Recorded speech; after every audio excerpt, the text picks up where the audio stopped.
We're continuing our read aloud of Wonder by RJ Palacio for Mrs. Burke, Miss Garino, Mrs. Hazel, and Mrs. Roman's class. Starting with page 63, Jack Will. And this reading is a courtesy of the author and publisher, Knopf.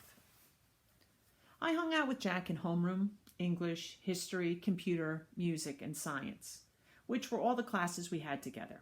The teachers assigned seats in every class, and I ended up sitting next to Jack in every single class. So I figured either the teachers were told to put me and Jack together, or it was a total incredible coincidence. I walked to class with Jack too. I know he noticed kids staring at me, but he pretended not to notice. One time, though, on our way to history, this huge 8th grader who was zooming down the stairs 2 at a time accidentally bumped into us at the bottom of the stairs and knocked me down. As the guy helped me stand up, he got a look at my face, and without even meaning to, he just said, "Whoa." Then he patted me on the shoulder like he was dusting me off and took off after his friends. For some reason, me and Jack started cracking up. "That guy made the funniest face," said Jack as we sat down at our desks. "I know, right?" I said. "He was like, whoa." I swear I think he wet his pants. We were laughing so hard that the teacher, Mr. Roach, had to ask us to settle down. Later, as we finished reading about how ancient Sumerians built sundials, Jack whispered, "Do you ever want to beat those kids up?" I shrugged. "I guess. I don't know. I'd want to. I think you should get a secret squirt gun or something and attach it to your eyes somehow. And every time someone stares at you, you would squirt them in the face." "With some green slime or something," I answered. No, with slug juice mixed with dog pee." "Yes," I said, completely agreeing. "Guys," said Mr. Roach from across the room, "people are still reading." We nodded and looked down at our books. Then Jack Will whispered, "Are you always going to look that way, August? I mean, can't you get plastic surgery or something?" I smiled and pointed to my face. "Hello, this is after plastic surgery." Jack clapped his hand over his forehead and started laughing hysterically. "Dude, you should sue your doctor," he answered between giggles. This time the two of us were laughing so much we couldn't stop, even after Mr. Roach came over and made us both switch chairs with the kids next to us. Mr. Brown's October precept. Mr. Brown's precept for October was, "Your deeds are your monuments." He told us that this was written on the tombstone of some Egyptian guy that's died thousands of years ago. Since we were just about to start studying ancient Egypt and history, Mr. Brown thought this was a good choice for a precept. Our homework assignment was to write a paragraph about what we thought the precept meant or how we felt about it. This is what I wrote. "This precept means that we should be remembered for the things we do. The things we do are the most important things of all. They are important that what we say or what we look like. These things we do outlast our mortality. The things we do are like monuments that people build to honor heroes after they've died. They're like the pyramids that the Egyptians built to honor the pharaohs. Only instead of being made out of stone, they're made out of the memories people have of you. That's why your deeds are like your monuments. Build with memories instead of with stone." Apples. My birthday is October 10th. I like my birthday, 10/10. It wouldn't be great if I'd been born at exactly 10:10 in the morning or the night, but I wasn't. I was born just after midnight, but I still think my birthday is cool. I usually have a little party at home, but this year I asked Mom if I could have a big bowling party. Mom was surprised but happy. She asked me who I wanted to ask for my class, and I said everyone in my homeroom plus Summer. "That's a lot of kids, Augie," said Mom. "I have to invite everyone because I don't want anyone to get their feelings hurt if they find out other people are invited and they weren't, okay?" "Okay," Mom agreed. "You even want to invite that what's the deal kid?" "Yeah, you can invite Julian," I answered. "Geez, Mom, you should forget that already." "I know, you're right." A couple of weeks later, I asked Mom who was coming to my party, and she said Jack Will, Summer, Reed Kingsley, both Maxes, and a couple other kids that said they were going to try to be there. Like who? Charlotte's mom said Charlotte had a dance recital earlier that day, but she was going to try to come to your party if time allowed. And Tristan's mom said he might come after his soccer game. "So that's it?" I said. "Like 5 people?" "That's more than 5 people, Augie. And I think a lot of people just had plans already," Mom answered. We were in the kitchen. She was cutting one of the apples we'd just gotten at the farmer's market into teensy-weensy bites so I could eat it. "What kind of plans?" I asked. "I don't know, Augie. We sent out the invites kind of late." Like, what did they tell you, though? What reasons did they give? Everyone gave different reasons, Augie. She sounded a little bit impatient. Really, sweetie, it shouldn't matter what their reasons were. People had plans, that's all. What did Julian give as a reason? You know, said Mom. His mom was the only person who didn't RSVP at all. She looked at me. I guess the apple doesn't fall far from the tree.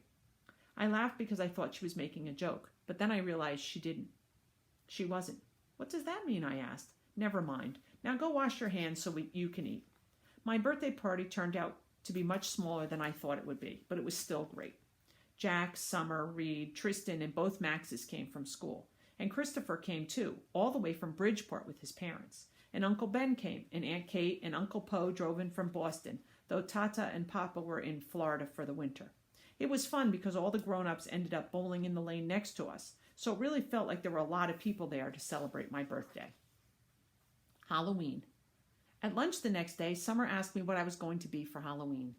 Of course, I'd been thinking about it since last Halloween, so I knew right away. Boba Fett. You know you can wear a costume to school on Halloween, right? No way, really?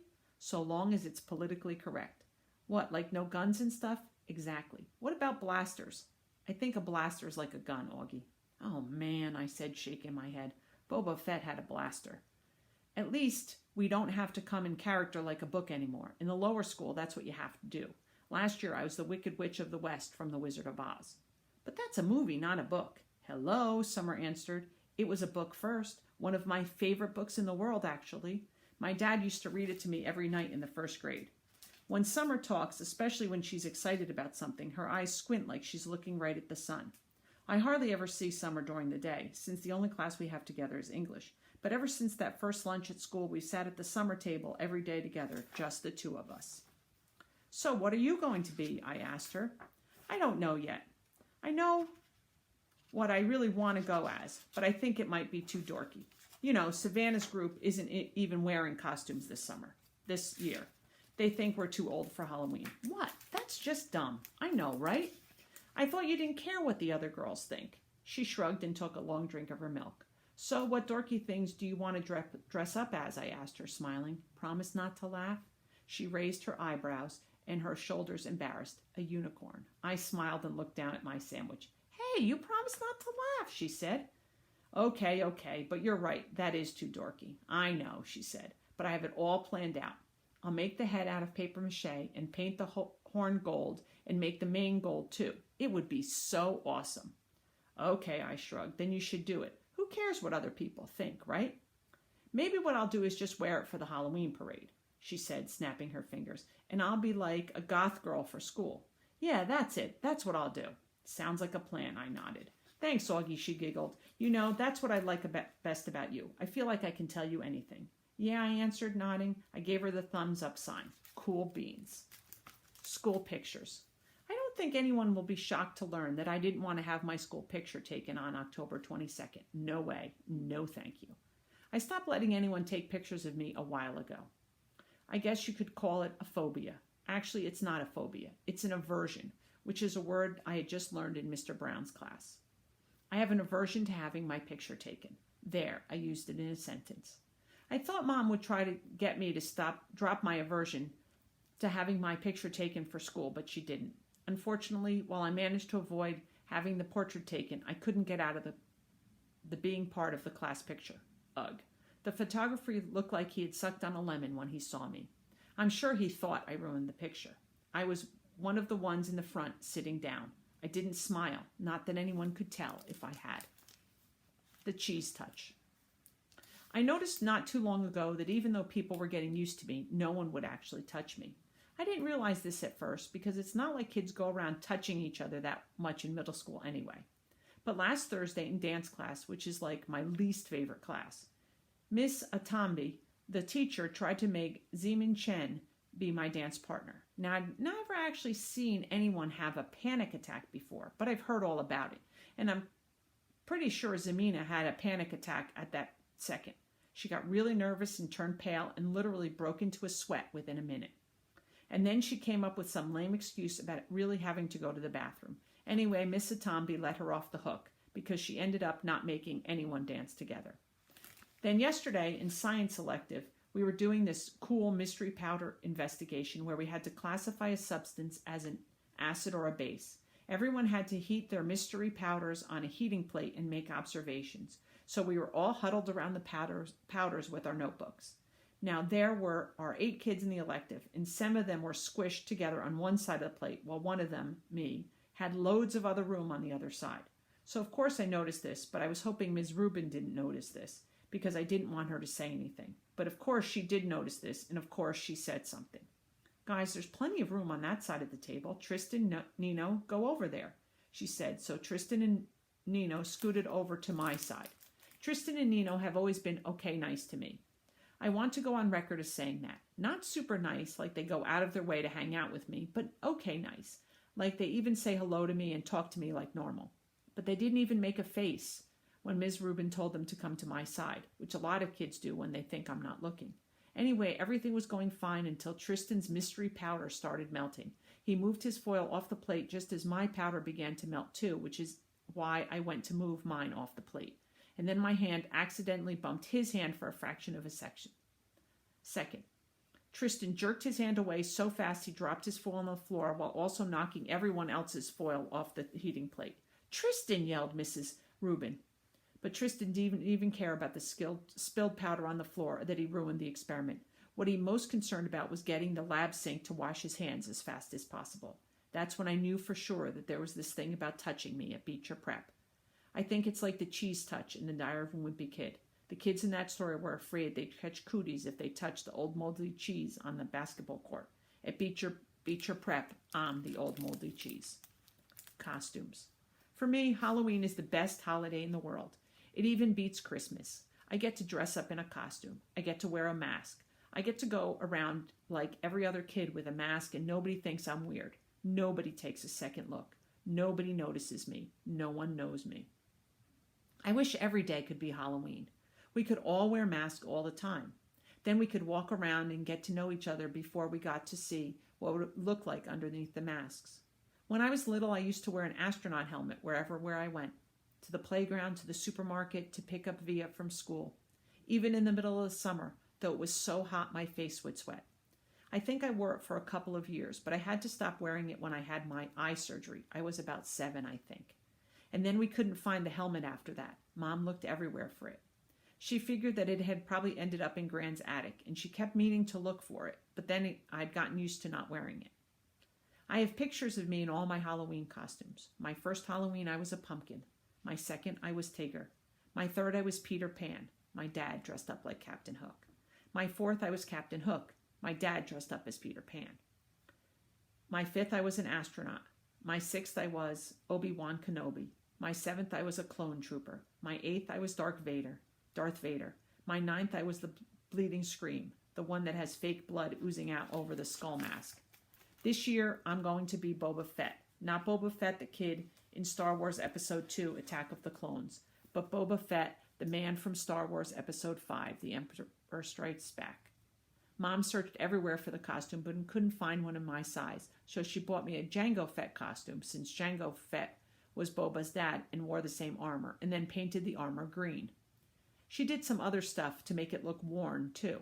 Anyway, it looks totally neat. Mom's really good at costumes. In homeroom, we all talked about what we were going to be for Halloween. Charlotte was going to be Hermione from Harry Potter. Jack was going to be a Wolfman. I heard Julian was going as Jango Fett, which was a weird coincidence, but I didn't think he liked hearing that I was going as Boba Fett. On the morning of Halloween, Via had this big crying meltdown about something. Via's always been so calm and cool, and this year she'd had a couple of those kind of fits. Dad was late for work and was like, "Via, let's go, let's go." Usually Dad is super patient about things, but not when it comes to his being late for work, and his yelling just stressed Via out even more, and she started crying louder. So Mom told Dad to take me to school and that she'd deal with Via.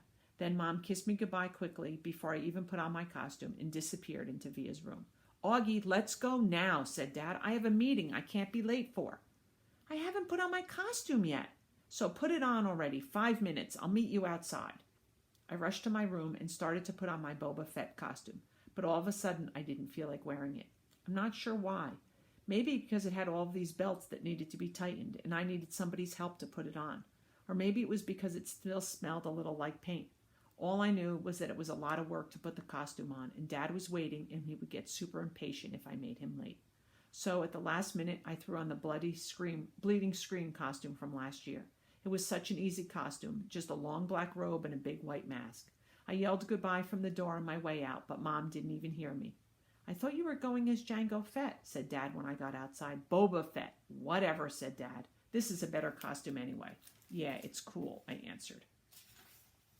We're going to continue reading tomorrow. I'm going to give you a bonus reading this week because we're a little bit far behind. Hope you enjoyed.